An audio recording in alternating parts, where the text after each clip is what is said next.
Hi everyone, welcome to physics Siddhant. तो यार हमने एक कम्युनिटी पोल कराया था अपने यूट्यूब चैनल पे। और जैसा कि हम लोग सब्जेक्टिव जेई एडवांस के सब्जेक्टिव क्वेश्चंस ले रहे हैं, तो इस सीरीज में हमने ईएमआई कंप्लीट कर दिया था। ईएमआई के सारे क्वेश्चंस जो भी सब्जेक्टिव क्वेश्चन पूछे गए थे जेई एडवांस में, वो सारे के सारे हमने कवर कर दिए हैं। इसके बाद हम लोग कौन सा टॉपिक लें, इसके ऊपर मैंने एक कम्युनिटी पोल डाला हुआ था और इस पर काफ़ी सारे बच्चों का रिस्पॉन्स आया। 227 बच्चों ने इस पर वोट किया, 227। और इसमें से ज़्यादातर बच्चों का कहना है कि सर जो अगला टॉपिक हमारा हो वो इलेक्ट्रोस्टैटिक्स हो। ठीक है, तो बच्चों के डिमांड पे चलो 51% इसमें वोट दिए, मतलब मोर देन 50% बच्चे चाहते हैं कि इलेक्ट्रोस्टैटिक्स ले लें। चलो इलेक्ट्रोस्टैटिक्स लेंगे हम लोग। अपना जो अगला इस पे टॉपिक होगा वो इलेक्ट्रोस्टैटिक्स होगा। तो जैसा कि यार तुम लोग ये जो वोट करते हो ना, 227 वोट इसमें आए हैं। और मैं बस इतना चाहता हूँ कि 100 लाइक्स क्रॉस कर दो मेरे वीडियो पे, तो वो चीज़ तुम लोग से नहीं हो पाता है। ठीक है, अब तुम लोग जो भी कहना चाहो कहो, लेकिन मुझे इस चीज़ से काफ़ी नाराज़गी है तुम लोग से, है ना। 100 लाइक्स भी नहीं करते हो तुम लोग, मेरे वीडियोज़ ऐसे ही पड़े पड़े रह जाते हैं। ठीक, कितनी मेहनत लगती है तुम लोगों के लिए, कितनी मेहनत, तुम्हारे डिमांड पे मैं वीडियो बना देता हूँ। तो इसको भी लाइक करो, जो भी वीडियोज़ होते हैं उसको लाइक करने की कोशिश करो और शेयर करो, है ना। जैसे कि मैं तुम लोगों का ख्याल रखता हूँ, वैसा तुम लोग भी मेरा ख्याल रखो, है ना। देखो खुद के लिए तुम लोगों ने कितना किया, 227 वोट डाल दिए। और जब मैं कहता हूँ कि एक 100 लाइक्स भी कर दो, तो 100 लाइक्स भी नहीं पहुंचता है। ठीक है, तो जितना ज़्यादा से ज़्यादा तुम्हारा रिस्पॉन्स होगा, उसी तरह से तुमको मेरा भी रिस्पॉन्स मिलेगा। देखो अभी हमने लंबा टाइम हमारा हो गया वीडियो को आए हुए, है ना। एक सप्ताह लगभग हो रहा है। तो करो, लाइक करो और शेयर करो, है ना। मुझे भी अपने चैनल को ग्रो कराना है। खैर चलो हम लोग स्टार्ट करते हैं। तो इलेक्ट्रोस्टैटिक्स में हम लोग इस वीडियो में कवर करेंगे टोटल 1978 से 1988 के क्वेश्चन। 10 साल के टोटल हम लोग क्वेश्चन, जिसमें से कि 7 क्वेश्चंस पूछे गए थे इस पे सब्जेक्टिव टाइप। और मैं बता दूं, 7 क्वेश्चन तो 7 कहने के लिए 7 है, बट अगर देखोगे तो एक क्वेश्चन के अंदर मल्टीपल क्वेश्चंस तुमको इसके अंदर मिलेंगे, है ना। मल्टीपल क्वेश्चंस इसमें मिलेंगे। तो बहुत सारे क्वेश्चंस हो जाते हैं। 7 बोलने के लिए 7 है, बट मोर देन ऐसा समझ लो 15, 7 क्वेश्चन अपने आप में 15 क्वेश्चन के बराबर है।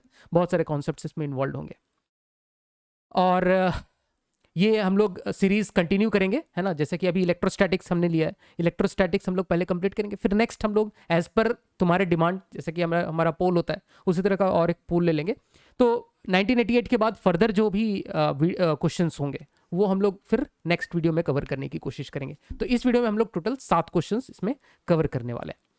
और अभी तक तुमने हमारा चैनल अगर ये वाला जो प्लेलिस्ट है वो अगर चेक नहीं किया है, JEE advanced PYQ chapter wise playlist, इसमें मैंने सीरियली लिखा हुआ है। सीरियली क्या, पहला क्या है न्यूटन्स लॉज ऑफ मोशन, दूसरा क्या है, फिर उसके बाद काइनेमेटिक्स का एक चैप्टर, उसके बाद क्या है यूनिट्स एंड मेजरमेंट्स, ऐसा करके मैंने पूरा सीरियली अरेंज करके रखा है ना। पूरा सीरियली फोर्थ करके ऐसा टॉपिक वाइज पूरा सीरियली उसमें 11th 12th के सारे जो चैप्टर्स हैं वो सारे के सारे उसमें तुमको मिल जाएंगे।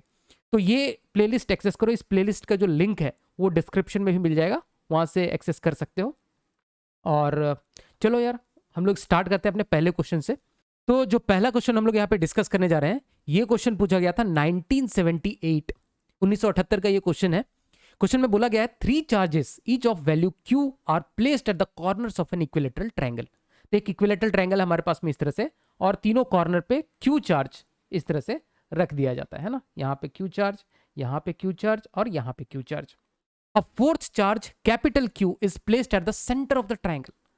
सेंटर ऑफ द ट्रायंगल क्या होता है, तो यहां पर देखो सेंटर ऑफ द ट्रायंगल यहां पर कुछ इस जगह पे होगा, है ना। और सेंटर ऑफ द ट्रायंगल इस केस में क्या होगा, सेंट्रॉइड ही होगा, क्योंकि इक्विलेटरल ट्रायंगल है। तो यहां पर कहीं सेंट्रॉइड होगा।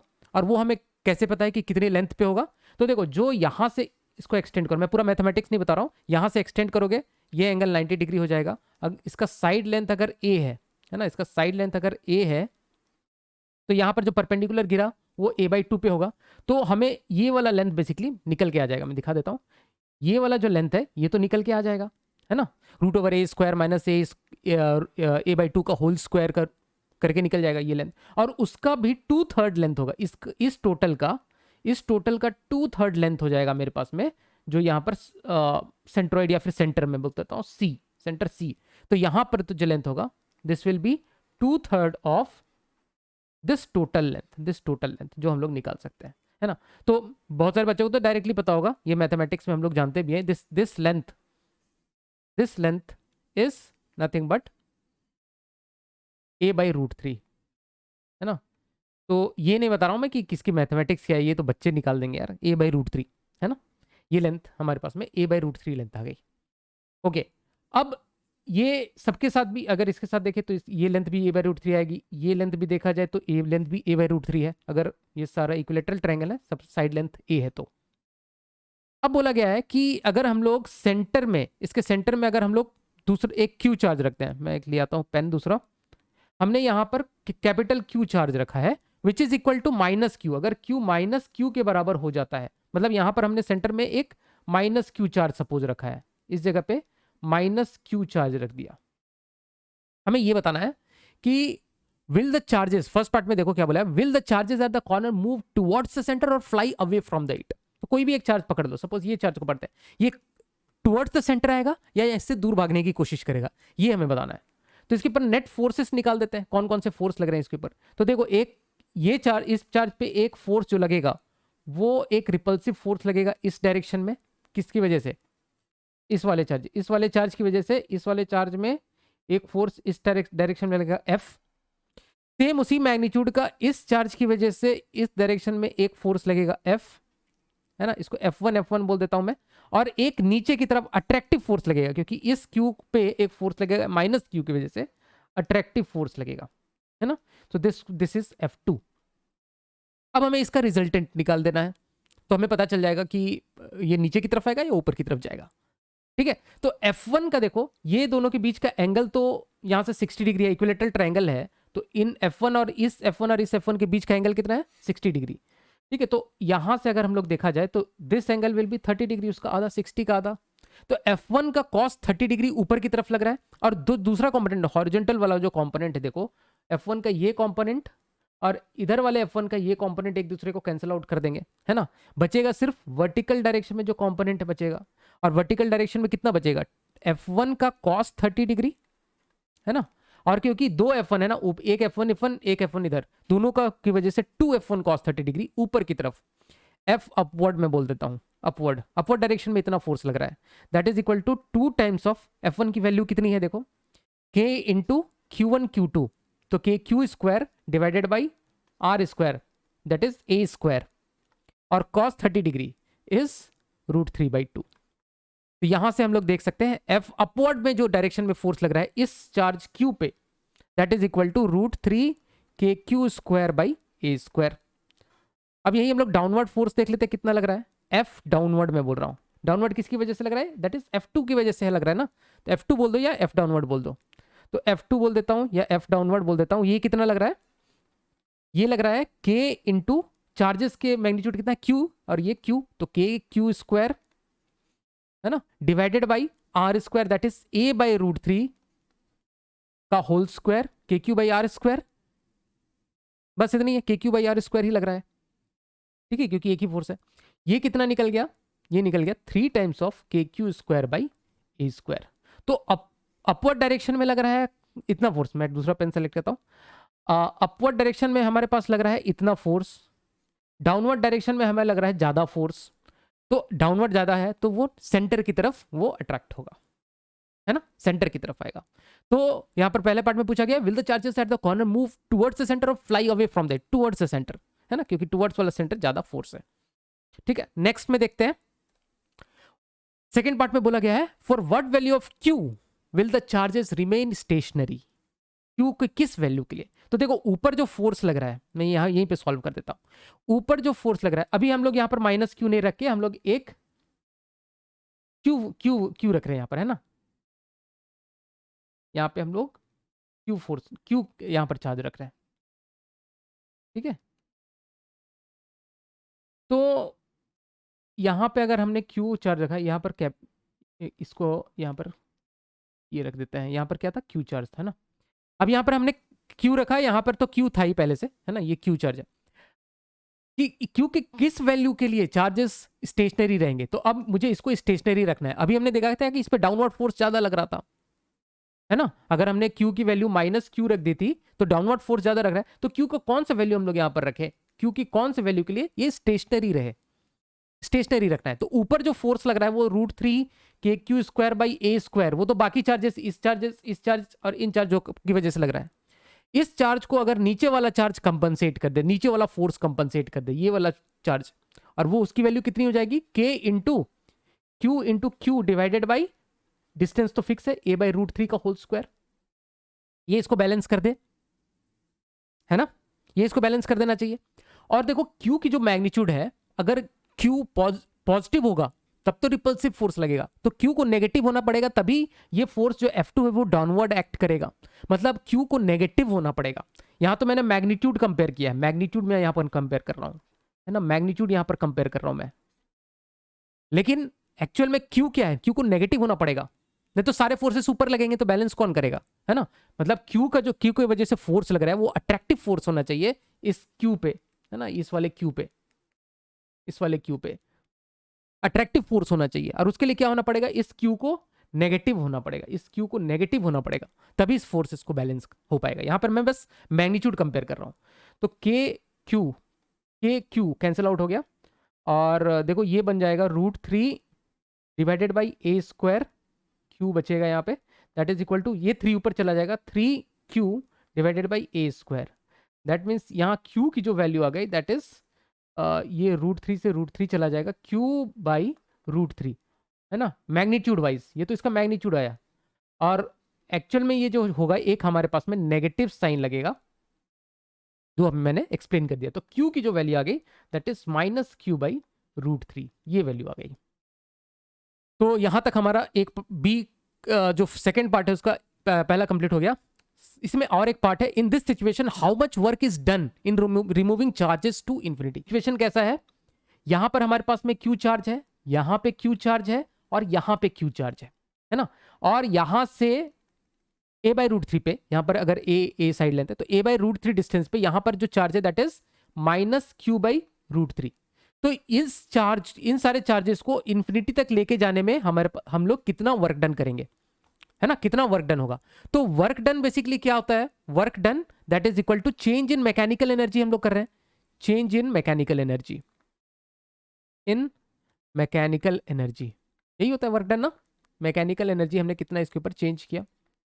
तो हम लोग जो यहां पर वर्क डन कर रहे हैं, है ना, हम मैकेनिकल एनर्जी में हम लोग इसका काइनेटिक एनर्जी चेंज नहीं करें। इनिशियली काइनेटिक एनर्जी 0 है, फाइनली भी इसके पास जब हम लोग जब डिफाइन करते हैं पोटेंशियल एनर्जी, ऐसे डिफाइन करते हैं पोटेंशियल, हम लोग क्या बोलते हैं, स्लोली लेके गया है, हम लोग इसकी एक्सेलरेशन चेंज नहीं कर रहे, हम लोग इसको स्लोली लेके जा रहे हैं, है ना, हम लोग इसकी इन्फिनिटी भी लेके जा रहे हैं, तो काइनेटिक एनर्जी इसकी हम लोग चेंज नहीं कर रहे हैं। तो काइनेटिक एनर्जी इनिशियली 0, फाइनली भी 0 है ना। पोटेंशियल एनर्जी का चेंज इन मैकेनिकल एनर्जी, यहां पर हो जाएगा पोटेंशियल एनर्जी का चेंज, मतलब final potential energy minus initial potential energy. अब इन्फिनिटी पे सारे चार्ज को लेके गए हैं, तो फाइनल पोटेंशियल एनर्जी तो 0 हो गया, तो 0 minus initial potential energy is the net work done in removing these charges to infinity. तो अब minus times of potential energy हमें यहां पर लिखना है इनिशियल, तो इस सिस्टम ऑफ चार्जेस की वजह से पोटेंशियल एनर्जी हमको लिखना है। दो चार्ज की वजह से क्या होता है, K into Q1 into Q2 divided by R, simple.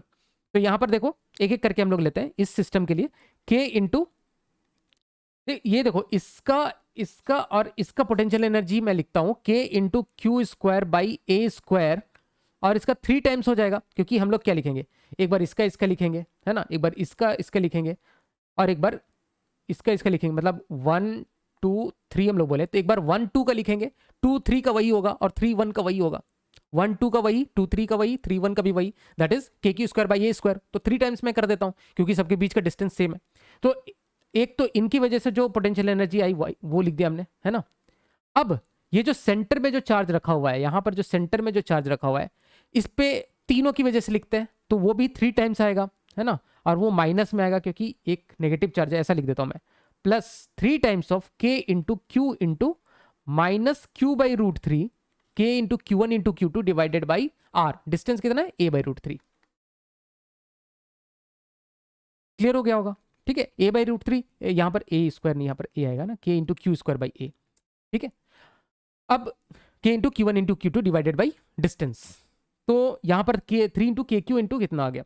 अब देखो ये √3 से √3 कैंसिल आउट हो गया, और ये बचा minus times of 3KQ square by A, और यहां पर एक माइनस बाहर निकल गया, -3KQ स्क्वायर बाई ए, तो यहाँ पर जो नेट वर्क डन होगा that comes out to be 0। मतलब इन सिस्टम ऑफ चार्जेस को हमको इन्फिनिटी में लेके जाने के लिए जो नेट वर्क डन होगा that will be equal to 0। तो इस तरह से इस क्वेश्चन को हम लोग सॉल्व कर सकते हैं। अगला जो क्वेश्चन है हमारे पास, ये क्वेश्चन भी पूछा गया था 1978 में। क्वेश्चन में बोला गया है rigid insulated wire frame in the form of right angle triangle ABC. तो एक समझ लो एक वायर है, इंसुलेटेड वायर है, और उसको हमने इस तरह से राइट एंगल ट्रायंगल में बना दिया है ABC. It's set in a vertical plane. ध्यान से समझना, ये जो चीज लिखा रहता है ना, ये सबको समझना, वर्टिकल प्लेन में सेट है ना, वर्टिकल प्लेन में सेट किया हुआ इस तरह से right angle triangle vertical plane में। Two beads of equal masses m each and carrying charges Q1 and Q2। तो यहां पर हम लोग देख सकते हैं दो बीड है, एक बीड ये है और एक बीड ये है ना। दोनों का एक पे चार्ज है Q1 और दूसरे पे चार्ज है Q2, और दोनों का मास है equal mass that is m। Connected by a cord, यहां से कॉर्ड से इस तरह से कनेक्टेड है जिसका लेंथ है l, and can slide without friction on wires. तो ये इस तरह से इस पे स्लाइड कर सकते हैं, ये है ना, इधर इधर स्लाइड कर सकते हैं without friction. Considering the case when the beads are stationary, ये दोनों बीड स्टेशनरी है। तो हमें ये 3 क्वेश्चन के आंसर देने हैं, एक एक करके हम लोग देखते हैं। हमें बताना है ये जो एंगल यहां पर बनाया हुआ है, ये अगर स्टेशनरी है, ये दोनों बीड स्टेशनरी है, तो एंगल अल्फा कितना है। तो सबसे पहले चलो फोर्सेस का हम लोग एनालिसिस कर लेते हैं, कौन कौन से फोर्सेस इस पे लग रहे होंगे। तो एक तो मास है, तो mg नीचे की तरफ लग रहा होगा, है ना, और यहां पर इस तरह से स्ट्रिंग से कनेक्टेड है, तो एक टेंशन इस तरफ लग रहा होगा, है ना, टेंशन इस तरह से लग रहा होगा। और चार्जेस हैं, यहां पे एक चार्ज Q2 है, यहां पे चार्ज Q1 है, तो उस पे एक electrostatic force along the line, इस लाइन के अलोंग ही एक इलेक्ट्रोस्टैटिक फोर्स लग रहा होगा, दैट इज F इलेक्ट्रोस्टैटिक में बोल रहा हूं, that is equal to K Q1 Q2 by L square. ठीक है, वो एक फोर्स लग रहा होगा। और क्योंकि ये बीड इस इंक्लाइंड प्लेन में है, तो इस पे एक normal force perpendicular to the inclined, है ना, इंक्लाइंड के परपेंडिकुलर डायरेक्शन में एक नॉर्मल फोर्स N1 यहां पर लग रहा होगा। परपेंडिकुलर में थोड़ा सा और एग्जैक्ट बनाता हूं ना, यहां से इस तरह से परपेंडिकुलर N1 लग रहा होगा। तो इतने फोर्सेस इस पे लग रहे होंगे। सिमिलरली इस पे एक mg फोर्स, इस तरफ एक टेंशन फोर्स, इस तरफ से एक इलेक्ट्रोस्टैटिक फोर्स, और यहां से एक यहां इस प्लेन, इस इंक्लाइंड प्लेन के परपेंडिकुलर एक N2 फोर्स। तो ये दोनों फोर्सेस इस पे लग रहे होंगे। अब मैं थोड़ा सा अगर मैं समझदारी या सूझबूझ का काम करूं, तो मैं थोड़ा सा फोर्सेस को थोड़ा सा रिड्यूस कर सकता हूं। देखो Fe और टेंशन, जो इलेक्ट्रोस्टैटिक फोर्स है, और टेंशन, जो इलेक्ट्रोस्टैटिक फोर्स मैं लिख देता हूं, that is equal to K into Q1 into Q2 divided by L square, दोनों चार्जेस की वजह से। तो Fe और जो टेंशन है वो सेम लाइन के अलोंग लग रहे हैं। तो मैं क्या कर सकता हूं, इसको मैं ऐसा लिख सकता हूं ना, ये Fe को मैं उल्टे डायरेक्शन में करके T माइनस Fe फोर्स बोल सकता हूं। उसी तरह से इसका इलेक्ट्रोस्टैटिक जो फोर्स है उसको मैं T माइनस Fe इस पे बोल सकता हूं, इस चार्जेस पे T माइनस Fe इधर, और इस चार्ज पे T माइनस Fe फोर्स इस डायरेक्शन में।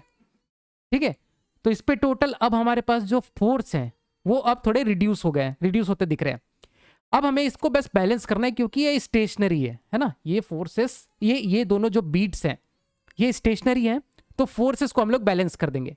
अब फोर्स जो बैलेंस करना है, इसके लिए भी हम लोग को सोचना पड़ेगा कि किसके अलावा हम लोग करें, वर्टिकल और हॉरिजॉन्टल डायरेक्शन में फोर्सेस को बैलेंस करें, या फिर along the inclined and perpendicular. तो यहां पर जो ज्यादा समझदारी वाली बात होगी कि अलोंग द इंक्लाइंड और परपेंडिकुलर टू द इंक्लाइंड अगर हम लोग फोर्सेस को बैलेंस करें तो हमारे लिए फायदेमंद होगा। तो हम लोग क्या करते हैं, पहले केस में जो हमें एंगल अल्फा निकालना है ना, तो एंगल अल्फा तो अगर हम लोग अलोंग द इंक्लाइन अगर फोर्सेस बैलेंस कर दे तो ऐसे भी निकल जाएगा। तो अलोंग द इंक्लाइन करेंगे तो, क्योंकि नॉर्मल फोर्स से हम लोग बच जाएंगे, है ना, तो अलोंग द इंक्लाइन अगर हम लोग फोर्सेस को रिजॉल्व करें इसके लिए, है ना, 1 के लिए, तो वो कौन कौन सा होगा।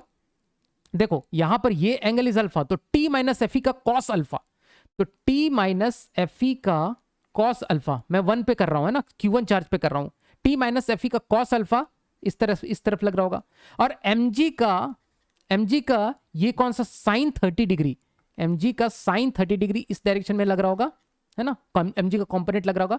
तो T माइनस Fe का कॉस अल्फा को कौन बैलेंस कर रहा है, mg का साइन 30 डिग्री। ओके, उसी तरह से 2 पे आ जाओ, Q2 पे आ जाओ, यहां पर जो Q2 चार्ज है इस पे आ जाओ, सेम चीज यहां पर भी सेम कॉन्सेप्ट लेगा, T माइनस Fe का, लेकिन अब यहां पर ये थीटा नहीं, ये कॉस अल्फा है ना, तो T माइनस Fe का देखिए इसका इस जगह पे तो ये अल्फा है, ये 90 है, देखो ये 30 डिग्री है, ये 60 डिग्री है, तो ये 90 डिग्री, ये राइट एंगल ट्रायंगल है ना, तो ये अल्फा है, तो दिस एंगल इज, यहां पर जो एंगल है this angle is 90 minus alpha, है ना। तो टी माइनस एफ ई का जो कंपोनेंट जो अलोंग द इंक्लाइन लगेगा, ऊपर की तरफ जो लगेगा, that is T minus F E का साइन अल्फा लगेगा। और वो किसको बैलेंस करा है यहां पर, एम जी का यहां पर 60 डिग्री है ना, ये 60 डिग्री, तो एम जी का साइन 60 को बैलेंस कर रहा है, वो एम जी का साइन 60 डिग्री को बैलेंस कर रहा है। ठीक है, तो ये एक इक्वेशन हो गया मेरे पास में, सिर्फ अलोंग द इंक्लाइन मैंने लिखा है, ये दोनों जो लिखा है ना मैंने, अलोंग द इंक्लाइंड मैंने फोर्सेस को बैलेंस किए हैं दोनों चार्जेस के लिए अलोंग द इंक्लाइंड। अब हम लोग क्या करेंगे, इसको निकालना, हमें अल्फा निकालना है ना, तो सेकेंड डिवाइडेड बाई फर्स्ट कर दो। ये करते के साथ हमें क्या दिखेगा, टी माइनस एफ ई, तो ऊपर नीचे से कैंसिल आउट हो जाएगा, ये 10 अल्फा हमें मिलेगा, है ना, तो ये बन जाएगा हमारे पास में 10 alpha, that is equal to, m g भी कैंसिल आउट हो गया, sine 60 degree divided by sine 30 degree, which is equal to sine 60 is √3/2 divided by 1/2 which is equal to √3। और 10 अल्फा अगर √3 है तो हमें बहुत अच्छे तरीके से समझ में आता है कि अल्फा मेरे पास में 60 डिग्री निकल के आ जाएगा। तो एक पार्ट का तो आंसर ये हो जाएगा कि अल्फा इक्वल्स टू 60 डिग्री, बहुत आराम से।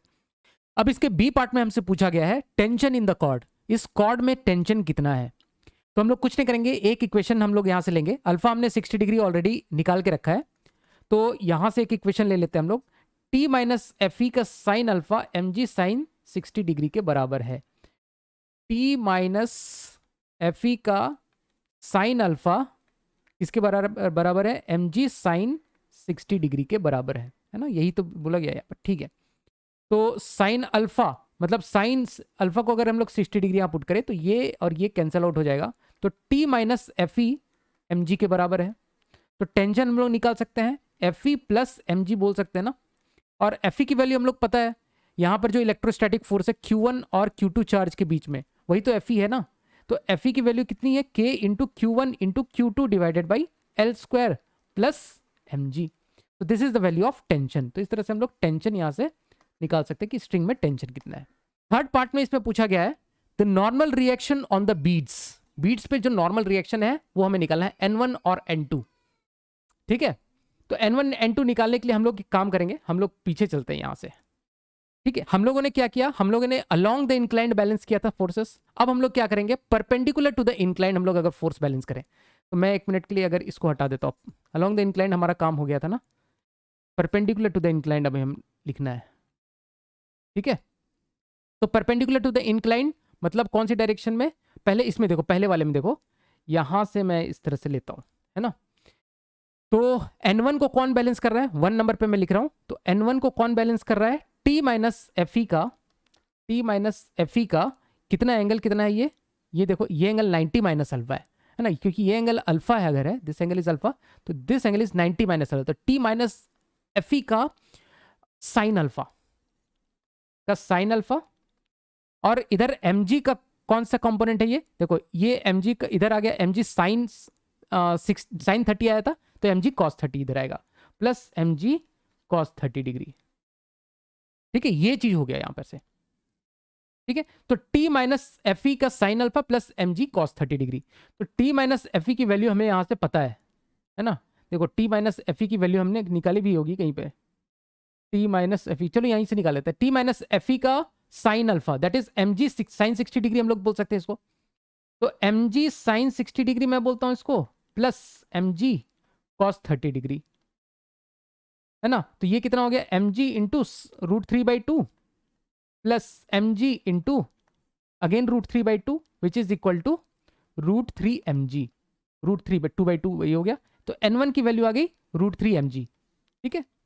उसी तरह से अगर हम लोग यहां पर बैलेंस करें, ये जो Q2 दूसरे चार्ज पे हम लोग बैलेंस करें, तो यहां पर क्या ऐसा बनेगा, N2 को कौन बैलेंस कर रहा है, T माइनस एफ ई का कौन सा कंपोनेंट आएगा, देखो T माइनस एफ ई का ये वाला कंपोनेंट आएगा, है ना, ये वाला कंपोनेंट, ये 90 माइनस अल्फा, एक मिनट में थोड़ा सा इसको हटाऊं क्या, देखो चलो ठीक है, ये अगर 90 माइनस अल्फा है, क्योंकि ये अल्फा है तो ये 90 माइनस अल्फा, तो ये अगेन अल्फा हो गया, तो T माइनस एफ ई का कॉस अल्फा इधर आएगा ना, तो T माइनस एफ ई का कॉस अल्फा आएगा और प्लस mg का mg का cos 60 डिग्री आएगा, mg cos 60 डिग्री आ जाएगा, इसका इस mg का इधर जो कंपोनेंट आएगा mg का cos 60 आएगा।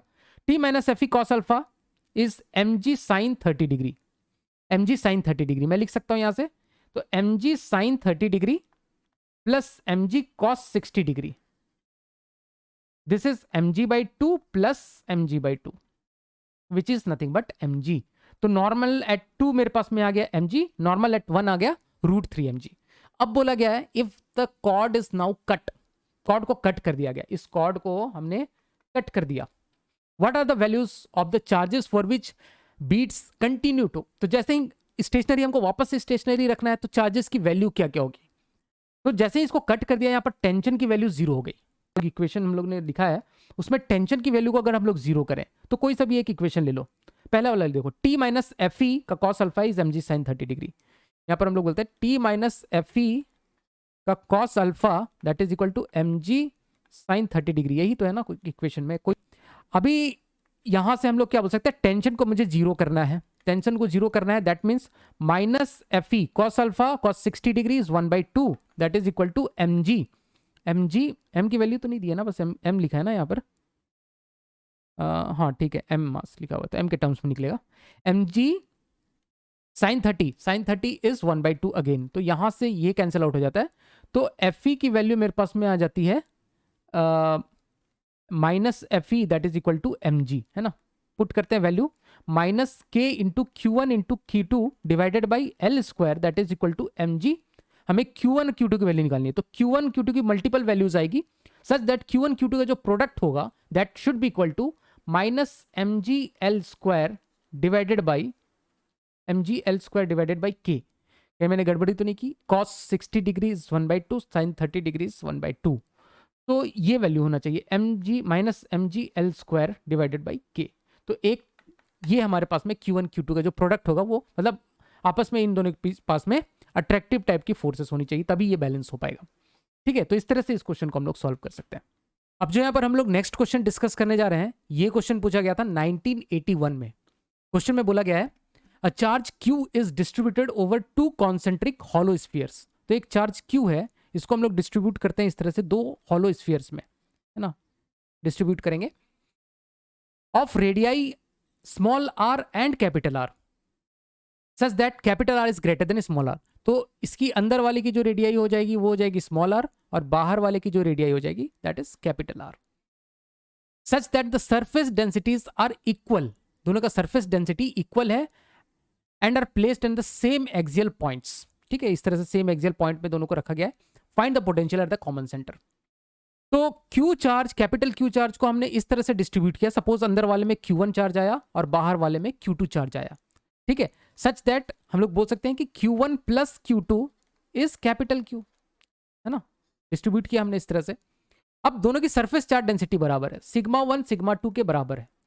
सिग्मा 1 क्या हो जाएगा, पहले वाले जो ये पहला वाला हमारे पास में है ना, पहला वाला दूसरा वाला स्फीयर से हॉलो स्फीयर है, तो पहला वाला के लिए क्या हो जाएगा, सिग्मा 1 Q1 जो चार्ज है Q1 divided by surface area that is 4 pi r square, sigma 2 कितना हो जाएगा Q2 divided by 4 pi capital R square, surface area उसका हो जाएगा। तो यहां से हम लोग देख सकते हैं कि Q1 बाई Q2 की जो वैल्यू आ जाएगी that is equal to R square by capital R square. ठीक है, तो ये एक रिलेशन हमारे पास में ये है। अब हम लोग देखते हैं, ये तो हमारे पास में रिलेशन आ गया। अगर हम लोग एक काम करें, हम लोग Q1 को बोल दें अपना Q, कुछ Q चार्ज हम लोग मान लेते हैं, if my Q1 is Q, so what will be the value of Q2, तो यहां से देखो इस इक्वेशन से हम लोग देखें तो Q2 की वैल्यू हो जाएगी R square by R square into Q, है ना। अब एक काम करो, दोनों को जोड़ दो, Q1 plus Q2, so Q1 plus Q2 is going to be capital Q, तो Q1 बराबर है मेरे पास में Q प्लस Q2 है R square by R square into Q that is equal to capital Q। तो यहां से Q की वैल्यू मेरे पास में निकल के आ जाती है R square plus R square divided by R square, है ना, ये आ जाएगा। एक सेकेंड, Q की वैल्यू आ जाएगी, उल्टा हो जाएगा, Q की वैल्यू आ जाएगी Q into R square divided by R square plus R square, तो ये Q की वैल्यू आ गई, और Q क्या है मेरे पास में Q1 है, तो ये तो Q1 की वैल्यू आ गई, तो Q2 की वैल्यू हम लोग इस इक्वेशन से निकाल सकते हैं फिर, तो Q2 भी निकाल दो, Q2 की वैल्यू आ जाएगी आर स्क्वायर से इसको मल्टीप्लाई किया R square by R square से, तो ये बन जाएगा R square Q into R square Q into capital R square divided by R square plus R square. बस हमारा क्वेश्चन सॉल्व हो गया है ना, बाकी तो कुछ बचा नहीं है। तो एक सेकेंड में पेन सेलेक्ट कर लेता हूँ दूसरा कुछ। ये हमारे पास में इक्वेशन नंबर 1 है और ये इक्वेशन नंबर 2 है। हमें निकालना है potential at the centre. Suppose ये मैं सी बोल देता हूँ, है ना, कॉमन सेंटर सी है। तो potential at the centre is nothing but k into q one by r one plus k into q two divided by r two.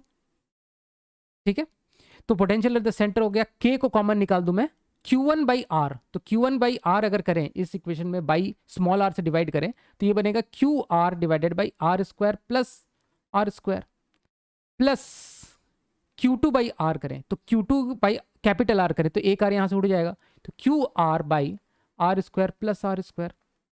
ठीक है, which is nothing but K Q को common निकाल दो, ऊपर बन जाएगा capital R plus small R divided by नीचे बन जाएगा R square plus R square. तो ये हमारे पास में पोटेंशियल, फाइनल पोटेंशियल, ये आंसर आ जाएगा। तो इस तरह से क्वेश्चन को हम लोग बहुत ही इजीली सॉल्व कर सकते हैं। अब जो हम लोग यहाँ पे नेक्स्ट क्वेश्चन डिस्कस करने जा रहे हैं, ये क्वेश्चन पूछा गया था 1982 में, 1982 का सवाल है ये। क्वेश्चन में बोला गया है a thin fixed ring of radius A equals to 1 metre. तो एक हमारे पास में रिंग है जिसकी रेडियस ए है, that is equal to 1 metre, has a positive charge Q equals to this uniformly distributed over it. तो इस पे इस तरह से यूनिफॉर्मली पॉजिटिव चार्ज इस रिंग पे डिस्ट्रीब्यूटेड है, यूनिफॉर्मली डिस्ट्रीब्यूटेड है इस तरह से over it. A particle of mass m equals to 0.9 gram having a negative charge is placed on the axis at a distance of 1 centimetre from the centre. तो इससे बहुत दूरी पे नहीं, बहुत नजदीक में ही 1 सेंटीमीटर है ना। ये रिंग की रेडियस कितना है, 1 मीटर। तो जरा इसको ध्यान से देखो, ये जो रिंग की जो रेडियस है, दिस रेडियस इज 1 मीटर, और इसको बहुत सामने में कहीं रखा जाता है, यहाँ से 1 सेंटीमीटर दूरी पे, है ना। Axis at a distance x, यहाँ से इसको थोड़ा सा हटाता हूँ समझने के लिए, यहाँ से x डिस्टेंस पे, है ना, that is x equals to 1 centimetre की दूरी पे। मैं बार बार यहाँ पर फोकस कर रहा हूँ, सेंटीमीटर में है, बहुत नज़दीक में, है ना। तो रिंग के नज़दीक में इस तरह से रखा जाता है इस चार्ज को, नेगेटिव चार्ज को। Show that the motion of the negatively charge particle is approximately simple harmonic. अब सिंपल हार्मोनिक मोशन होने के लिए हम लोगों को क्या शो करना पड़ेगा, F equals to minus KX format में होना चाहिए, इस तरह का फॉर्मेट होना चाहिए, है ना। तब हम लोग बोलेंगे कि सिंपल हार्मोनिक मोशन होगा, इस तरह का रिस्टोरिंग फोर्स हमें चाहिए होगा। ठीक है, और इसके बाद हम लोग को बोला गया इसका टाइम पीरियड, ऑसिलेशन का टाइम पीरियड निकालो।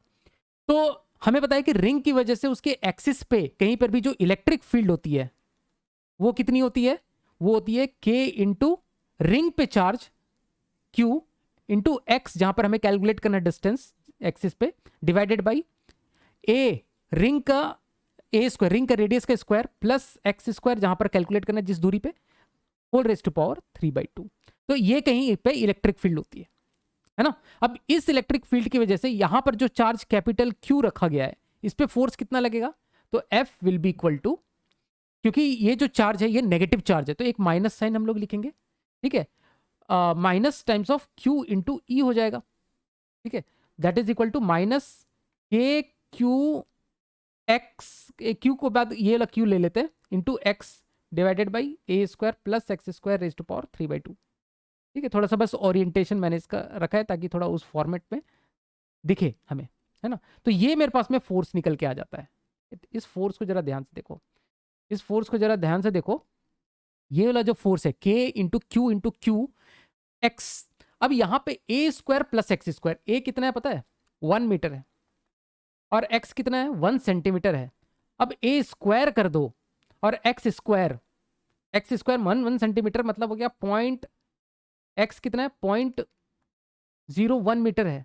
अब एक्स स्क्वायर कर दो तो ये बन गया कितना, 0.0001, इतना मीटर स्क्वायर आ जाएगा।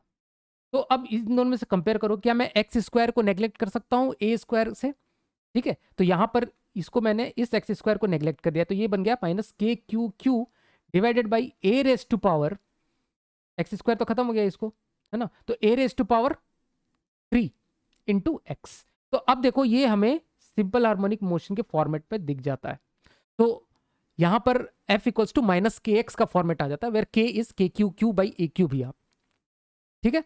अब टाइम पीरियड कैसे निकालें, तो हम लोग क्या बोलते हैं, F equals to minus k x अगर ऐसा लिखते हैं तो एक्सेलरेशन बराबर हम लोग क्या लिखते हैं, minus omega square into x, acceleration minus omega square, और ओमेगा की वैल्यू कितनी होती है, रूट ओवर के बाई एम, है ना। तो यहाँ पर एक्सेलरेशन देखो, यहाँ पर एक्सेलरेशन का फॉर्मेट लिखेंगे तो minus k Q Q mass into acceleration इसको लिख रहे हैं, divided by a cube into mass हम लोग एम लेके रख रहे हैं इंटू एक्स, तो ये एक्सेलरेशन आ गया। अब यहाँ से हम लोग ओमेगा निकालते हैं पहले, है ना, ओमेगा, इसमें ओमेगा बराबर हो जाएगा ये basically omega minus omega square x है, acceleration equals to minus omega square x है, तो ओमेगा की वैल्यू कितनी हो गई, root over k Q q by a cube into m, और टाइम पीरियड हम लोग कैसे निकालते हैं, 2 पाई बाई ओमेगा, तो 2 पाई और इसको उल्टा कर दो, A cube M by K Q Q, that is equal to 2 pi, A cube की वैल्यू कितनी होगी, देखो ए कितना है, रेडियस 1 मीटर है, तो इसका क्यूब दैट इज 1 का cube, mass 0.9 gram, 0.9 into 10⁻³ kg, divided by k that is 9 into 10⁻9 into q, small q है 10⁻⁻5 और कैपिटल क्यू है 10⁻⁻6। तो यहां से कितना हो गया देखो, 6 और 5 11 और 10⁻9, तो 10⁻⁻2 बचा, है ना, ये ऊपर गया 10⁻2 हो गया, ये दोनों कट के 10⁻⁻1 लेके आ गए, है ना, और इस 9 से ये 0.1 टाइम में ये कैंसिल आउट हो गया, ये 1 तो खत्म ही है, तो ये 10⁻2 बचा यहाँ से, इस पूरे से 10⁻2, 10 इन दोनों का के -2 में लिखता हूँ, तो 10⁻1 बाहर निकला, तो 2 पाई इंटू 10⁻1, तो 2 इंटू 3.14 पाई की वैल्यू डिवाइडेड बाई 10 ऐसा लिख सकता हूँ मैं, तो ये बन गया 2 4 8, 2 1 2, 2 3 6, तो 6.28 divided by 10 which is equal to 0.628, है ना, मैं यहाँ पर लिख देता हूँ, तो जो फाइनल आंसर होगा, मैं एक बार पेन चेंज कर लेता हूँ, है ना, फाइनल जो आंसर हो जाएगा 6.28 डिवाइडेड बाई 2, इसलिए टाइम पीरियड हो जाएगा 0.628 सेकेंड, ठीक है। कैलकुलेशन बहुत ही ईजी था, ऐसा नहीं कि कैलकुलेशन कुछ टफ था, बस 10 10 10 पावर इस तरह से कैंसिल आउट करना पड़ेगा, इस तरह से इस क्वेश्चन को हम लोग इजीली सॉल्व कर सकते हैं। अब जो हम लोग यहाँ पे नेक्स्ट क्वेश्चन डिस्कस करने वाले हैं, ये क्वेश्चन पूछा गया था 1983 में। प्रॉब्लम में बोला गया है, figure shows 2 identical parallel plate capacitors connected to a battery. तो हम लोग देख सकते हैं 2 यहाँ से कैपेसिटर, पहला दूसरा ए और बी 2 कैपेसिटर्स हैं, और इस तरह से एक बैटरी से कनेक्टेड है ना, जिसकी पोटेंशियल वी दी हुई है, थ्रू अ स्विच एस, यहाँ पर हमारे पास में एक स्विच है, ठीक है, इस तरह से कनेक्टेड है। Initially the switch is closed, switch को इनिशियली क्लोज रखा गया है, so that the capacitors are completely charged. तो कितना चार्ज होगा capacitor, CV Q equals to CV तक चार्ज हो जाएगा।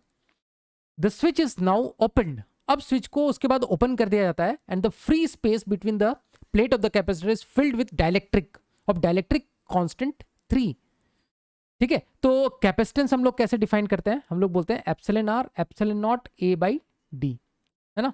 तो ये जो डाइलेक्ट्रिक कांस्टेंट अगर 3 हो चुकी है, तो कैपेसिटेंस भी 3 टाइम्स बढ़ जाएगी, है ना।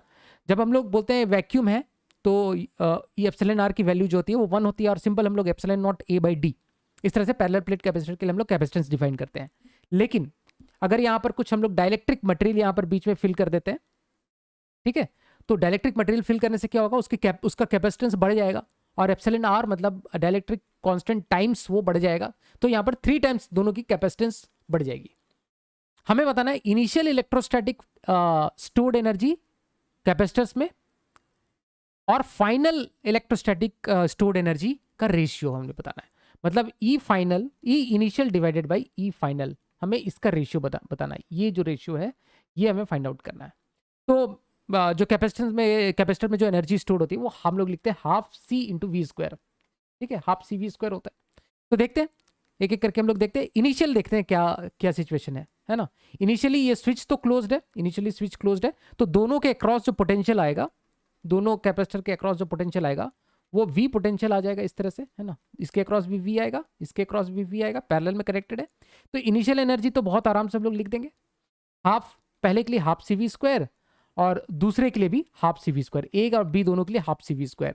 तो ये तो बहुत आराम से निकल जाएगा, ठीक है। अब कहानी आती है, हमने इसको खोल दिया, ये स्विच को ओपन कर दिया।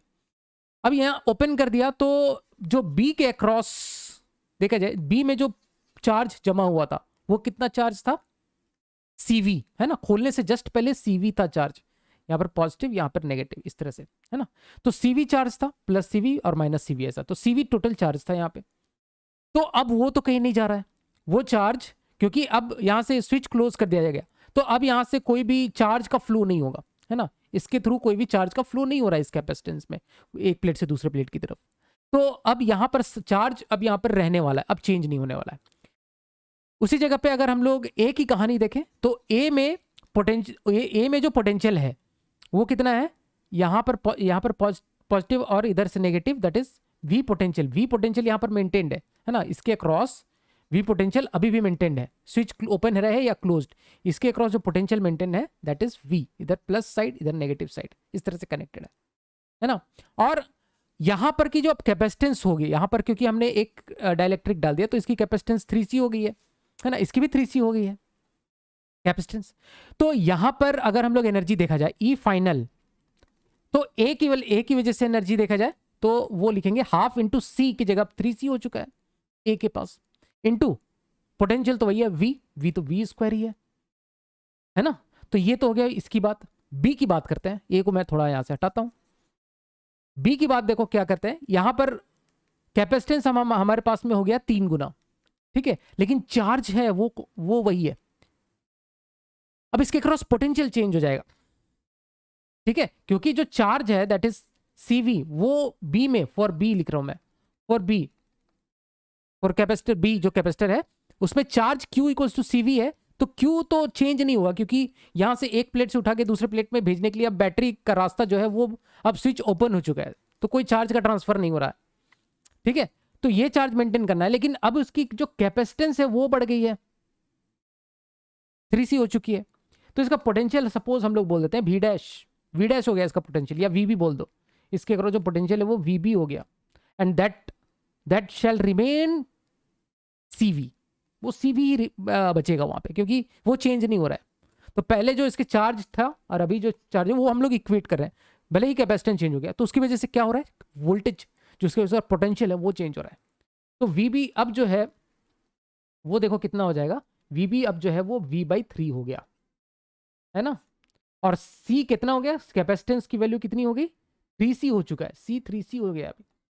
तो अब इसका जो एनर्जी लिखेंगे हम लोग, electrostatic energy half into C 3C हो गया, इंटू V कितना हो गया, V/3 हो गया स्क्वायर, हाफ CV स्क्वायर कर दो, तो ये कितना बन जाएगा 3CV स्क्वायर बाई 2 प्लस ये कितना टाइम्स कट जाएगा, CV स्क्वायर डिवाइडेड बाई एक तो कट गया, ये 6 है ना, 6 आ जाएगा, 2 इंटू 3 6 आ जाएगा, और ये कैंसिल आउट हो जाएगा, तो 3CV स्क्वायर बाई 6 ये आ जाएगा। इसका हम लोग निकालते हैं तो 6 यहाँ आ जाएगा, 2 3 0 9 प्लस 1 10 CV स्क्वायर बाई 6 आ जाएगा, दैट इज 5/3 है ना, 5/3 CV स्क्वायर। मैं एक बार पेन सेलेक्ट कर लेता हूँ दूसरा। अब हमें निकालना है, हमें क्या निकालना था, ये E फाइनल मेरा निकल गया, E इनिशियली कितना था, CV स्क्वायर था। हमें निकालना है रेशियो, तो हमें निकालना है E initial divided by E final. E initial था CV स्क्वायर, फाइनल मेरे पास क्या आ गया 5/3 CV स्क्वायर, तो this comes out to be 3/5। तो इसका जो करेक्ट आंसर हो जाएगा वो 3/5 हो जाएगा। तो बहुत आसान से हम लोग, बहुत आराम से इस क्वेश्चन को हम लोग सॉल्व कर सकते हैं। अब जो यहाँ पर हम लोग नेक्स्ट क्वेश्चन डिस्कस करने वाले हैं, ये क्वेश्चन पूछा गया था 1985 में। क्वेश्चन में बोला गया है two fixed equal positive charges each of magnitude this are located at point A and B। तो दो चार्ज हमारे पास में इक्वल चार्ज है, एक A पे लोकेटेड है प्लस Q, दूसरे पे B पे लोकेटेड है प्लस Q, दोनों सेम इक्वल पॉजिटिव चार्जेस है, separated by distance of 6 meter. तो यहां से यहां तक की जो डिस्टेंस है दैट इज 6 मीटर, A और B के बीच की जो डिस्टेंस है that is 6 meter, and equal and opposite charge move towards them along the line COD। तो इस लाइन के अलोंग, है ना, एक इक्वल एंड ऑपोजिट, तो यहाँ पर प्लस Q है तो उसका ऑपोजिट चार्ज माइनस Q इस डायरेक्शन में रन करता है। किसके along? The perpendicular bisector of line A B. तो ये जो है this line COD is perpendicular bisector of AOB। A B का परपेंडिकुलर बाइसेक्टर है। दैट मीन्स ये लेंथ और ये लेंथ बराबर है, तो 6 सेंटीमीटर AB की लेंथ है, तो ये लेंथ जो है this length will become AO will become 3 meter, और नीचे भी ये 3 मीटर हो जाएगा परपेंडिकुलर बाइसेक्टर की वजह से। तो मैं इसको हटा देता हूँ, ये 3 मीटर हमारे पास में आ गया है। ठीक है, नेक्स्ट है the moving charge when it reach the point C at a distance 4 meter from O। इस पॉइंट पे जब मूविंग चार्ज पहुंच जाता है C वाले पॉइंट पे, has the kinetic energy 4 joules. तो इसके पास इसकी काइनेटिक एनर्जी, इस चार्ज के पास जो काइनेटिक एनर्जी है that is 4 joules. Calculate the distance of the farthest point D। अब ये इस तरफ मूव कर रहा है, तो यहां से कितनी दूर जाएगा, कौन सी फार्देस्ट पॉइंट D तक जाएगा, farthest point D which the negative charge will reach before returning towards C। तो इस तरफ वापस यहां से पहुंच, इस जगह पर पहुंच के, इधर से पहुंच के ये वापस रिटर्न होएगा, तो कितना दूर ये मैक्सिमम, कितना दूर D पॉइंट तक जा सकता है, तो वो हमें D पॉइंट निकालना है। अब देखो ये अगर इस तरफ मूव कर रहा है, इस डायरेक्शन में अगर मूव कर रहा है, तो ये D तक पहुंचने के बाद रिटर्न क्यों हो रहा है? तो यहां पर देखो, सपोज कोई एक इंस्टेंट यहां पर बनाते हैं, इसके पास इस डायरेक्शन में वेलोसिटी है, लेकिन अगर हम लोग फोर्सेस की बात करें तो प्लस क्यू की चार्ज की वजह से इस पे एक फोर्स लगेगा इस डायरेक्शन में, और इधर वाले प्लस क्यू के चार्ज की वजह से अट्रैक्टिव फोर्स इस डायरेक्शन में लगेगा, क्योंकि नेगेटिव माइनस क्यू चार्ज है तो अट्रैक्टिव फोर्स, अट्रैक्शन फोर्स लगेगा। इन दोनों का जो रिजल्टेंट है ना, वो इस डायरेक्शन में आएगा, है ना, इस डायरेक्शन में, क्योंकि ये वाला जो वर्टिकल कॉम्पोनेंट ये कैंसिल आउट हो जाएंगे इन दोनों के, और जो नेट फोर्स है मेरा ये उल्टे डायरेक्शन, वेलोसिटी के उल्टे डायरेक्शन में है। दैट मीन्स एक्सेलरेशन का जो डायरेक्शन है वो वेलोसिटी के ऑपोजिट डायरेक्शन में, तो वो उसको पीछे की तरफ उस पर एक्सेलरेट हो, वो उसको रिटार्ड करने की कोशिश करेगा, है ना। ये जो माइनस क्यू चार्ज इधर मूव कर रहा था उसको वो रिटार्ड करने की कोशिश करेगा ये एक्सेलरेशन। तो करते करते करते एक पॉइंट पे, D पॉइंट पे वो जाएगा जहां पर उसकी वेलोसिटी 0 हो जाएगी, उसके बाद वो फिर वापस उल्टे डायरेक्शन में चलेगा। तो ये प्रोसेस हो रहा है, तो हमें वो फार्देस्ट पॉइंट D बताना है। अब इसको करने के अलग अलग तरीके हो सकते हैं, तो 2 तरीके हैं, है ना। एक तो तरीका ये है कि तुम फोर्स का एनालिसिस करो और फोर्स निकाल के उसको कैलकुलेट करते बैठो, है ना। दूसरा तरीका है तुम इसको यूजिंग एनर्जी कंजर्वेशन से यूज करके सॉल्व कर सकते हो। तो ये वो वाली बात होती है यार, अगर सपोज तुम वीडियो गेम खेल रहे हो ना, और तुम्हारे पास ड्रैगन आ जाता है अचानक से, और तुम्हारे पास बंदूक भी है और तुम्हारे पास चाकू भी है। अब ड्रैगन को देखा तुमने और तुम चाकू निकाल के, अबे यार बंदूक है, निकाल के मार दो उसको, है ना। तो ड्रैगन के लिए चाकू यूज मत करो फिर। तो यहाँ पर हम लोग वो बंदूक यूज करेंगे। हमें पता है पोटेंशियल एनर्जी और वो काइनेटिक एनर्जी के जो ये एनर्जी कंजर्वेशन, क्योंकि यहाँ पर कैसा है, यहाँ पे फोर्सेस जो हैं वो इलेक्ट्रोस्टैटिक फोर्स है, कोलम्बिक फोर्स है ना। तो कोलम्बिक फोर्स हमें पता है ये कंजर्वेटिव फोर्स है, कंजर्वेटिव फोर्स है, और कोई फोर्स है नहीं यहाँ पे। तो कंजर्वेटिव फोर्स है, तो हम लोग मैकेनिकल एनर्जी को कंजर्व करेंगे ना, कंजर्वेशन ऑफ मैकेनिकल एनर्जी। तो ये वही बंदूक है, कंजर्वेशन ऑफ मैकेनिकल एनर्जी, ये हम लोग यूज करेंगे 2 पॉइंट के लिए। एक पॉइंट हम लोग C पे लगाएंगे और एक पॉइंट हम लोग D पे लगा देंगे, है ना, C और D। तो फार्देस्ट पॉइंट यहाँ पे और D पे। तो total mechanical energy at C that is equal to total mechanical energy at D, क्योंकि यहाँ पर सारे कंजर्वेटिव फोर्स है। तो C पे लिखेंगे, तो C पे हम लोग लिखेंगे potential energy at C plus kinetic energy at C बराबर potential energy at D plus kinetic energy at D। Simple है। पोटेंशियल एनर्जी एट C देखो कैसे लिखेंगे, for charge Q, for charge minus Q के लिए लिख रहे हैं हम लोग। तो C पे पोटेंशियल एनर्जी कितना लिखेंगे, देखो इस चार्ज की वजह से, इस चार्ज की वजह से इस पे कितना पोटेंशियल एनर्जी है, KQ/R। तो Q1 Q2/R, K into Q1 that is Q into Q2 minus Q divided by R। Distance कितना है, देखो ये अगर 3 है और ये डिस्टेंस हमें 4 दिया हुआ है, 4 मीटर, तो ऑब्वियसली यहाँ से यहाँ तक जो डिस्टेंस है दैट इज 5 मीटर, पाइथागोरस है ना ये। तो by 5 K into Q1 into Q2/R, ऊपर वाले चार्ज की वजह से। सिमिलरली ये B पे जो चार्ज रखा हुआ है सेम उसकी वजह से बिल्कुल सिमेट्रिक है ना, परपेंडिकुलर बाइसेक्टर में लोकेटेड है, सेम डिस्टेंस सब कुछ सेम है। तो प्लस K इंटू, मतलब इसका दुगुना कर दूं यार, सीधा सीधा इसका दुगुना कर दो, ठीक है, एक ऊपर वाले चार्ज की वजह से एक नीचे वाले चार्ज की वजह से, प्लस इसके पास इनिशियल काइनेटिक एनर्जी कितनी है, 4 जूल है। जब ये यहाँ पर C पॉइंट पे था तो इसके पास काइनेटिक एनर्जी 4 जूल है, that is equal to D पे पोटेंशियल एनर्जी, मैं इसको एक बार यहाँ से रब कर दूँ, डी पे पोटेंशियल एनर्जी हम लोग लिखते हैं। तो डी पे कैसे लिखेंगे, देखो ये डिस्टेंस हमें एक्स मान लिया सपोज, यही एक्स हमें निकालना है, इस यहाँ से कितना डिस्टेंस, कितने फार्देस्ट पॉइंट जा सकता है, दैट डिस्टेंस इज एक्स। तो ये एक्चुअल जो क्यू प्लस क्यू के साथ जो डिस्टेंस है, this is X square plus 3 square, that is 9, है ना, पाइथागोरस है। तो k into Q1 into Q2 divided by r is root over X square plus 9, और नीचे वाले की वजह से सेम, नीचे वाले की वजह से सेम सब कुछ वही, इस प्लस क्यू चार्ज की वजह से तो दुगुना हो जाएगा, ठीक है। Plus potential kinetic energy at D 0, क्योंकि वहां से वो रिटर्न होने वाला है, वहां पर वेलोसिटी 0 होने वाली है, रिवर्स होने वाली है वहां से वेलोसिटी, वो उस पॉइंट पर 0 हो जाएगा, ठीक है। अब बस इसे हमें सॉल्व करना है यार, कुछ नहीं है, पेन सेलेक्ट कर लेता हूँ दूसरा, सॉल्व कर लेंगे इसको हम लोग, बहुत ही आसानी से सॉल्व कर सकते हैं। तो ये बन जाएगा -2kq स्क्वायर बाई 5 पहला term, plus 4 that is equal to -2kq square divided by root over X square plus 9। थोड़ा सा इसको बना लेते हैं, 4 इक्वल्स टू kq स्क्वायर वाला टर्म उधर ले जाओ, तो बन जाएगा 2kq square by 5 minus 2kq square divided by root over X square plus 9। थोड़ा सा इसको और रीअरेंज कर लेते हैं, kq स्क्वायर को कॉमन निकाल देता हूँ, है ना, 2kq स्क्वायर को कॉमन निकाल सकते हैं, बल्कि बन जाएगा 1/5 minus 1 over root over X square plus 9, ठीक है। फर्दर इसको हम लोग सॉल्व करते हैं आगे, तो ये बन जाएगा 4 divided by 2kq square, 2 into 9 into 10⁻⁹ k हो जाएगा, into Q square that is इसका स्क्वायर 25 गुने 10⁻⁻10, है ना, and this is equal to 1/5 minus 1 over root over X square plus 9। Simple सा है, 10⁻⁹, ये 10⁻⁻1 बचेगा, ऊपर एक जीरो जाएगा, और 25, 5 पचे 25, 5 अठे 40, 2 चौके 8, और ये कितना बन जाएगा 4/45, 9 पचे 45 हो गया, माइनस 1/5 को इधर ले आओ, 1/5 को हम लोग क्या लिख सकते हैं, 9/45, 9 से ऊपर नीचे मल्टीप्लाई डिवाइड कर दिया, that is equal to -1 over root over X square plus 9, और ये बन गया 5/45, 1/9, 1/9 बराबर 1 over root over X square plus 9। तो एक्स स्क्वायर बराबर हो गया ये 81 माइनस 1 72 हो गया, तो एक्स की वैल्यू आ गई √72, है ना, which is approximately equal to 8.48, है ना।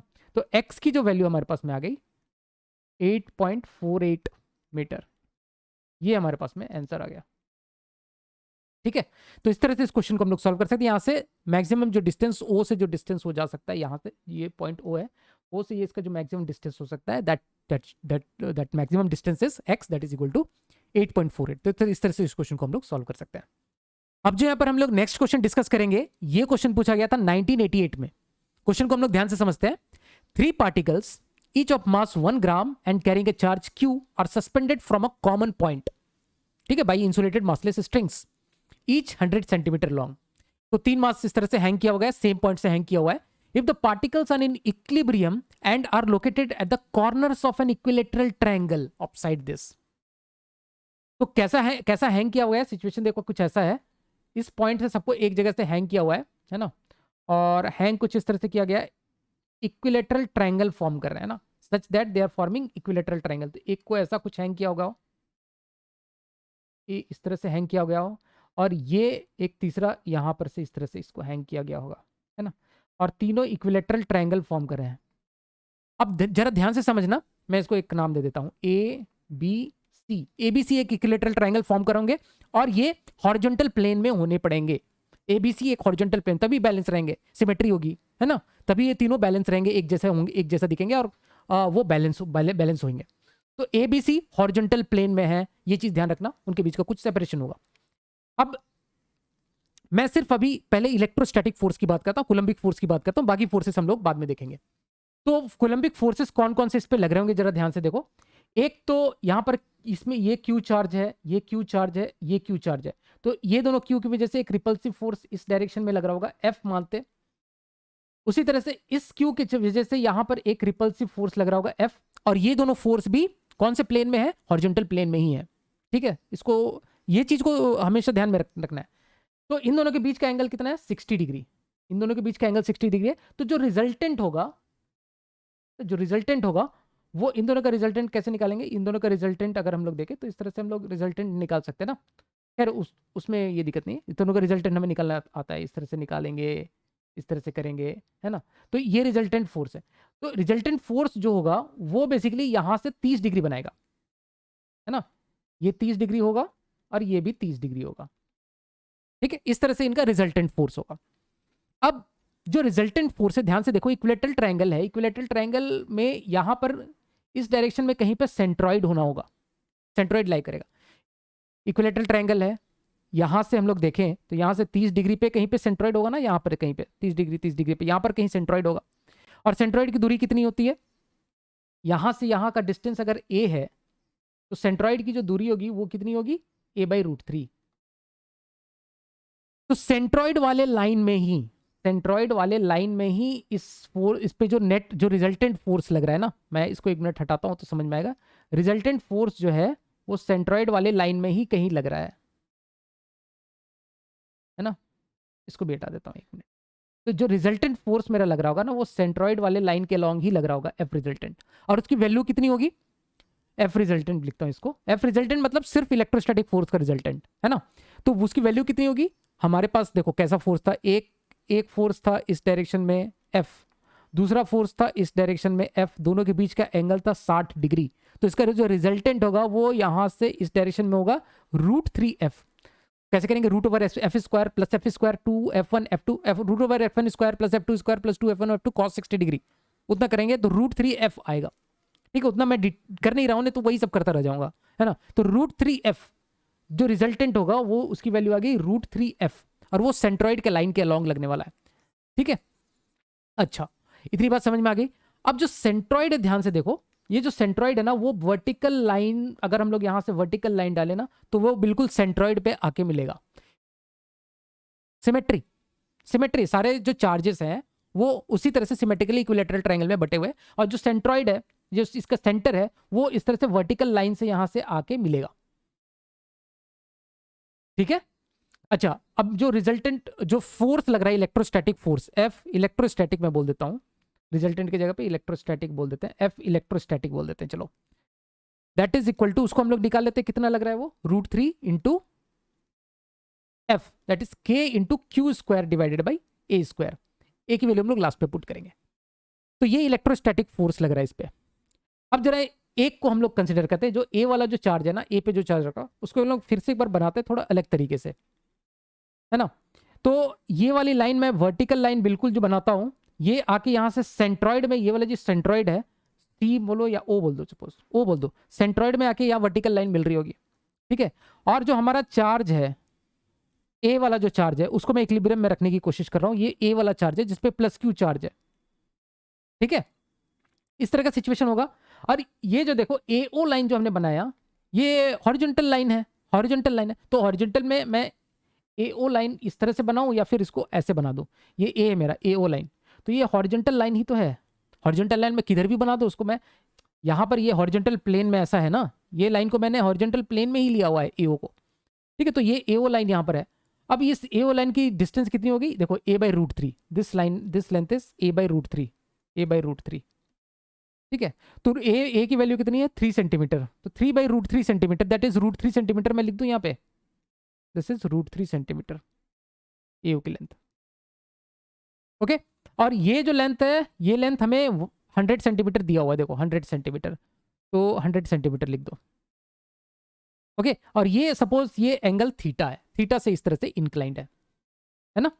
तो अब मैं जरा बाकी के फोर्सेस इस पे देखूं, तो एक फोर्स जो हमें दिख रहा था वो फोर्स इसके अलोंग लग रहा था, हॉरिजॉन्टल, इस हॉरिजॉन्टल लाइन के अलोंग लग रहा था। तो अभी जो हॉरिजॉन्टल लाइन मैंने इसको ऐसा बनाया है, इस लाइन के अलोंग एक फोर्स लग रहा है एफ इलेक्ट्रोस्टैटिक, जिसकी वैल्यू इतनी है। ये तो इलेक्ट्रोस्टैटिक फोर्स लग रहा है। बाकी फोर्स, एक इस पे टेंशन फोर्स इधर लग रहा होगा, और एक mg फोर्स इस पे इस तरह से लग रहा होगा, इतने फोर्स लग रहे होंगे इस पे। अब फोर्स बैलेंस कर दो, सिंपल। तो वर्टिकल डायरेक्शन में हम लोग क्या लिख सकते हैं? देखो इसको अब टी का ये कंपोनेंट में लेता हूं, तो थीटा होगा T cos theta, T cos theta balance कर रहा है किसको? mg को। और टी का साइन थीटा किसको बैलेंस कर रहा है? इलेक्ट्रोस्टैटिक फोर्स को। ठीक है, तो इन दोनों को डिवाइड कर दो। साइन ये फर्स्ट है, सेकंड बाय फर्स्ट कर देंगे तो हमारे पास में आ जाएगा tan theta that is equal to Fe divided by mg।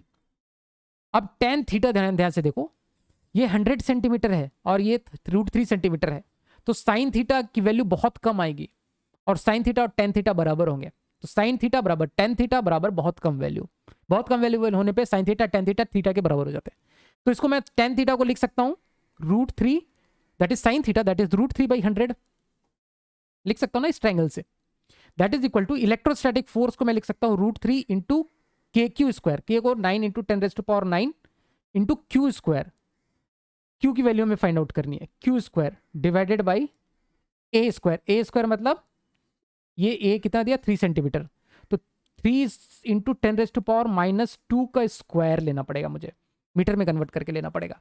तो इतना इलेक्ट्रोस्टैटिक फोर्स लिखा, mg लिखना है हमें, m कितना है, इसका मास है, मास कितना गया 1 ग्राम दिया हुआ है, तो 1 इंटू 10⁻³ हो गया इंटू जी की वैल्यू 10 आ गई। जरा काटपीट करना पड़ेगा यहाँ से, ये कट गया, 3 3 9 ये कट जाएगा और ये 10⁻⁻4 निकलेगा यहाँ से और 10⁻⁻3 है यहाँ पे, तो हो गया 10⁻⁻7 और इसके साथ 10⁻⁻6 बन गया ये, और ये कितना बन गया, इसको एक काम करते हैं इधर ले जाते हैं, तो 10⁻⁻6 और 2 -8 divided by 10⁻⁹ that is equal to Q square, that is equal to 10⁻⁻17। Q square की वैल्यू कितनी आ गई 10⁻⁻17, तो क्यू बराबर आ जाएगा √10, और एक काम करते हैं 10⁻⁻17 को हम लोग क्या लिख सकते हैं, क्यू स्क्वायर रहने दो, तो 10⁻⁻16 डिवाइडेड बाई 10 लिख सकता हूँ, है ना, और Q की वैल्यू आ जाएगी 10⁻⁻8 डिवाइडेड बाई √10, √1/√10 की अप्रॉक्सीमेट वैल्यू जहाँ तक मुझे याद आ रही है ना, वो है वैल्यू, तो इस Q की वैल्यू इतनी आ जाएगी, ठीक है, 1/√10 की वैल्यू 0.316 होता है, 0.316 अप्रॉक्सीमेटली जहाँ तक मुझे याद आ रहा है, 10⁻⁻8 ये देख लेना, तो Q नियरली इक्वल टू मेरे पास आ जाएगा 3.16 इंटू 10⁻⁹ ठीक है। तो इस तरह से हम लोग इस क्वेश्चन को सॉल्व कर सकते हैं। तो होप तुम लोग को बहुत बढ़िया तरीके से क्वेश्चन समझ में आया होगा, सारे क्वेश्चन अच्छे से समझ में आया होगा, और वीडियो पसंद आता है तो वीडियो को लाइक जरूर करना यार, लाइक करने में कोई भी कमी मत करना, और वीडियो को शेयर करना, चैनल को शेयर करना, ज़्यादा से ज़्यादा लोगों तक पहुँचाना, ग्रुप्स में शेयर करना, ताकि हम लोग ज़्यादा से ज़्यादा हमारे चैनल की रीच हो। और कुछ भी डाउट होता है इससे रिलेटेड तो कमेंट सेक्शन में लिखना, मैं उसका रिप्लाई जरूर करूँगा, या फिर हमारे जो टेलीग्राम ग्रुप है वहाँ पर तुम इससे रिलेटेड कुछ भी डाउट है वहाँ पर पोस्ट कर सकते हो, फिर हम लोग वहाँ पर 1-to-1 डिस्कस भी कर सकते हैं।